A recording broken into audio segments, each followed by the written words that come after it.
Ram Ram friends. Puri Jagannadh ఆలయం మీద గద్దలు ఎగరడం చూసి పలువురు ఏం జరగబోతుందా అనే భయాన్ని వ్యక్తం చేస్తున్నారు.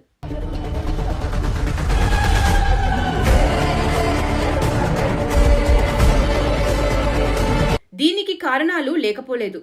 భవిష్య మాలిక 1400 సంవత్సరంలో 5 ఒడిస్సాకి చెందిన సాధువులు రాశారు సెయింట్స్. వీటిని పంచశాఖలు అని కూడా అంటారు.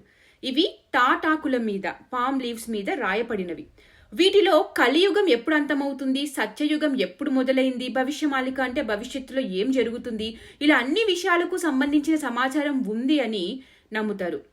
జగన్నాథ ఆలయం, పూరి జగన్నాథ ఆలయం మీద ఉన్న చక్రం మీద గద్దలు ఎగరడం అపశకునమని, యుద్ధాలు అంటే వార్, ప్రకృతి విపత్తులు జరగచ్చును అని నమ్ముతారు అలా ఎగిరినప్పుడు.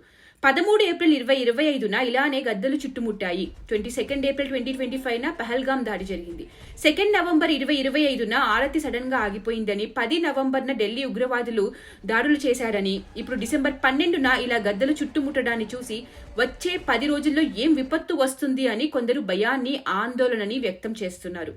యాక్చువల్లీ వెంటనే నిన్న ఈ న్యూస్ చూసానో లేదో, సిడ్నీలో బోండై బీచ్లో దాడి జరిగింది కూడా సేమ్ ఇంతకు ముందు చూసిన దాడుల లాగానే చేసింది అబ్దుల్లాలే. మళ్ళీ ఇది యాదృచ్ఛికమా, ఏమైనా జరగబోతుందా, లేదా సిడ్నీలో ఆల్రెడీ జరిగిందా?